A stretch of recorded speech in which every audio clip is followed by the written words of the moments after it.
What's up, guys? It's Danny. And Sean. And we're from the Lassercast, and we are counting down to Scream on January 14th. We have been covering the Scream sequels. Yes, we have videos for parts 2 and 3 up on the channel now. Go check those videos out, give them a like, and subscribe to our channel if you haven't already. But Charlotte and I just got done watching Scream 4. That's right. I'm very proud of myself for holding up the correct number of fingers. I always mess that up because I'm dumb.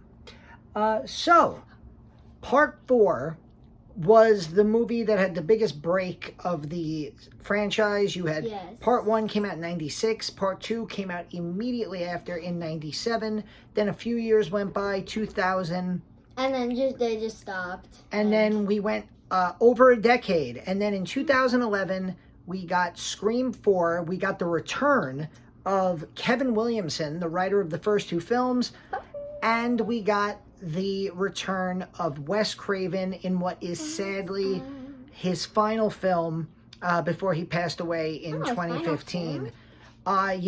He directed all 4 of the Saw. All they do mention Saw in this movie. They do mention, that's why I kept thinking about it. He directed all 4 of the Scream movies up until this latest entry, of course, which is coming out very soon. And we're going to be doing a live review right after we see it. We're going to be doing a live review with Pete and maybe Sherry. I'm not sure if she's going to see it, but we'll definitely be doing a live review very soon after seeing it. So, Scream 4. Char, what did you think of Scream 4? I think it's Jerry. No, I'm kidding. You should. This is the first time I think you can conclusively say it's not Dewey. You did not for 1 second think it was Dewey. No. Yeah. Dewey was weird in this movie. Well, I didn't like it. You didn't like this one? I liked this film. I didn't like Dewey in this film. Too romantic-y. I haven't liked Dewey since part 1, so yeah. I don't like romance. Well, you know what was weird? You know what I really didn't like about this movie is that they, first of all, they had that the other cop who was like flirting with Dewey the whole movie. Yeah. So Scream 3 ends with him proposing to Gail. We find out at the beginning of this movie they've been married now for 10 years. Well, yeah. It was 2000 and now it's 2011. Yeah, but they were still arguing with each other like it was Scream 2. And it's like, you've been married for 10 years. Like, why are you having the exact same arguments? I mean, yes, I get it. Like, couples argue, but they're having the exact same arguments. They're now going through this scenario for the 4th time. They're having the exact same. At first, I was like, "Are they married still?" Yeah, they wake up and the movie shows them in bed together at the beginning of the movie, and then like every interaction you have, you would think that they are divorced or something. It's very weird. What did you think of? All right, so let's just jump very quickly. One of the main things about the Scream franchise that I love are the supporting characters. You have your big 3. You have Sidney, Gail, and Dewey, and then you have this group of other characters. So, like in part 1, you had Tatum and Randy and Stu and Billy.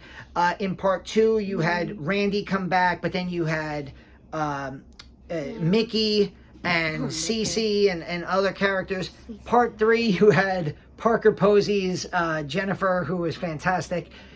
Who was your favorite of the supporting characters in this movie? Probably maybe Darby. Darby? Kirby? Kirby. Yes. I was about to say Derby. I was like, Derby? Yeah. Like, what? So, what am I saying? It's Kirby. Yes. Kirby. So Kirby is one of like the most beloved Scream franchise characters. And did you notice something interesting about Kirby? So when Kirby gets stabbed at the end, the camera pans away from her and you never actually see her die. Now I'm thinking she's in a fire. And the they never tell you in this movie if she's dead or not. It says Jill. Well, should we find out on Dead Me? It says that Jill is the sole survivor, which kind of, but that doesn't make sense either because Sydney was alive also. She was in the hospital alive. So the movie, the last time you see her on screen, Kirby, played by Hayden Panettiere, she was moving. She had been stabbed twice in the gut, but she was still moving, and you never get any conclusive proof. And so with this new Scream movie coming back, there's a lot of maybe we'll see Kirby back. I would love to see Kirby back. We'll find out. I mean, what would your reaction be if we're sitting there on Thursday night waiting for the movie, and the movie's playing, and all of a sudden, now that you say that, I don't think she's gonna come back. I think that's a good way to handle it, because to quote MJ from Spider-Man, if you prepare for disappointment, you'll never get disappointed. Disappointed, yes. I can talk. I would love to see Kirby come back. What did you think of the killers in this movie? Wow. The boys just, I didn't like, can we just say it? Yes, we're spoiling a movie that came out over a decade ago. The first one we see is Charlie, right? That's his name? Charlie even calls himself, him and his buddy, who are like the head of the cinema club at Woodsboro High, they effectively refer to themselves combined as the Randy of this reboot. So Scream 2, it was what are the rules of a sequel? Scream 3, what are the rules of a trilogy? Now we're dealing with what are the rules of a reboot. And he is the one, Rory Culkin playing Charlie, and his buddy are the ones giving all the rules for how you do a reboot. And, you have to upstage the original, and you have to, kind of follow the beats of the original, but then go above and beyond. And it was annoying because I kind of thought him and he is Charlie. I thought Charlie and Kirby were actually going to get together at the end and survive. And then it turns out he's one of the killers. He was a very, I liked him as a character. I didn't like him as a killer. I thought it was kind of... He was funny as a character, but he looked too innocent. And the whole film kid who gets way too into the movies and decides to be a killer, that was done already in Scream 2 with Mickey, played by Josh Duhamel. So I was kind of like, and a little bit of Scream 3. I mean, he was actually a director. I mean, if you want to go crazy, we could even say that, Billy brings up all of the movie references in the original movie. So that's kind of a tired trope at this point. But Jill, played by Emma Roberts... Oh, I wanted to say it. Oh, go ahead. Oh. Jill's the killer. Yes. The other one. What did you think of her? Because I thought she was fantastic. At first, I was like... When I first saw Jill in, the first scene we see Jill, I was like... Laurie's granddaughter. And I was like, what? Oh, she does kind of look like her. And then I was like, no, that's not Laurie's granddaughter. No, this movie came out 7 and 8 years before that. Yes. But as a killer, I thought she was really good because I was like, family can't be the killer. There is no way until I saw that. So, Jill in this movie is Sydney's cousin. And if you didn't watch it, that means it's her cousin. Yes. Jill Roberts. Yes. She is Sydney's cousin, and she wants the fame that Sydney kind of stole, even though Sydney doesn't want the fame. She wants to use these murders to catapult her career, to write books and to be in movies and documentaries about this. But what seals the Emma Roberts for me as a great character is at the end when she starts making it look like she got beat up, and she like you're just literally beating yourself up. Yeah. So you've never seen this movie, one of my all-time favorite movies, Fight Club, where there's an amazing scene in that movie where Edward Norton's character beats himself up in front of the boss and does the same thing. He throws himself backwards through a glass table. Jill slams her face into a glass picture frame. She goes back first through a glass table. She stabs herself in the shoulder by running into a wall. It is this insane... buddies. Yeah, it is this insane, crazy... How did you know? Yeah, well, yeah, Dun, that's dun, how... dun. Oh, So- Dewey was like... There are some things about this movie that kind of drive me crazy. Like Dewey. Oh. well, how about the fact that Jill wants to be the sole survivor so much, and she doesn't kill Sydney? Like, that's what Sydney's laying on the floor, and she just doesn't kill her. Well, maybe she thought she was dead. I know, but how do you not check? Yes, it was. Do you know what's weird? All of the movies in the Scream franchise, including the Stab franchise, because there are 7 Stab movies in the Scream universe, Yes. every killer stabs. Nobody ever slices. You get very few slices. You had a few in the first movie. Why doesn't she just slice Sydney's neck? Like, guaranteed kill. You know, what I don't understand? It's too many gut shots. What I don't understand with killers, if you want to kill somebody and you're holding the knife like this, don't wait. Just do it. Yeah, I mean, this is getting a little weird that we're having this Yeah. conversation. Here's one thing I wanted to bring... We're not killers. No, not yet. I mean, what? Here's something I wanted to talk about with you on this. Yes. What did you think of the beginning of this movie? Because the beginning is very different. Beginning? Remember the very beginning is like yeah. the double fake out? I was like, what?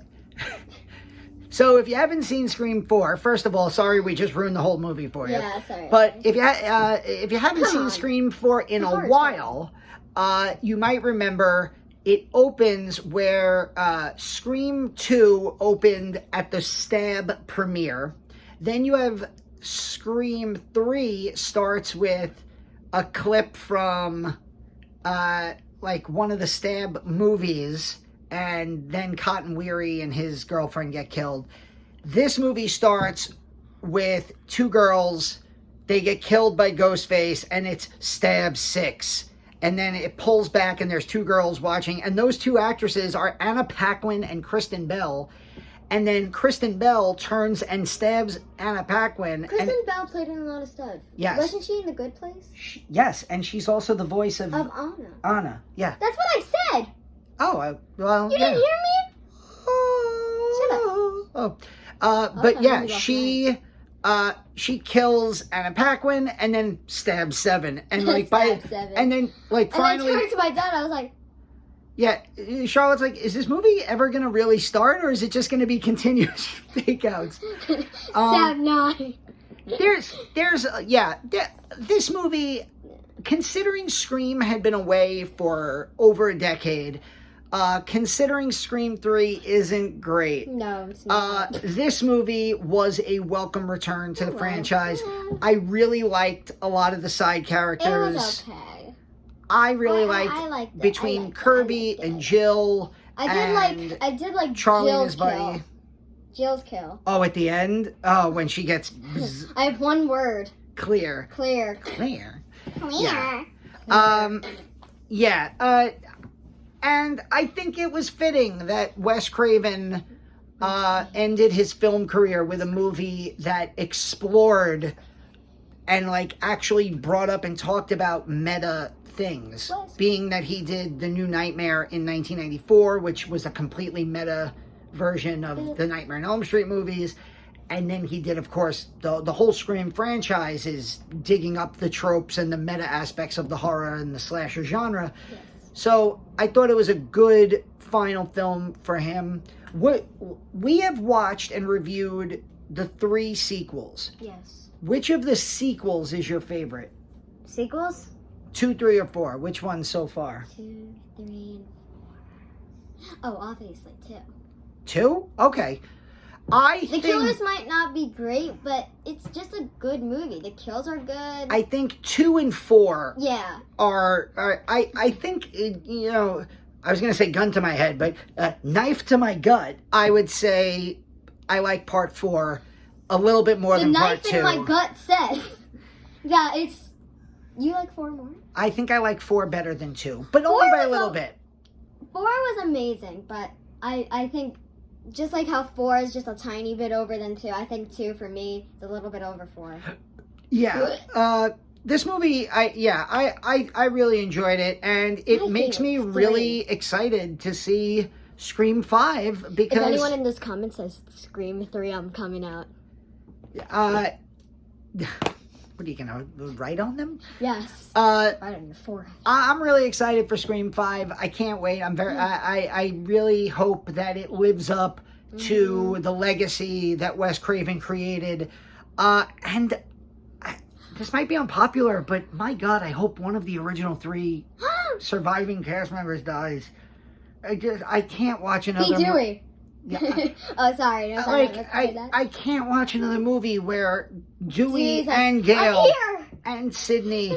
I think the previews have already given a lot away in respect to like the characters reuniting at various points. But I think it would be really interesting if like the traditional Scream opening scene, because you never want to be in the opening scene of a Scream movie. No. I think if one of those 3 characters got killed off in the opening scene, Dewey, it would be... Okay, Gail.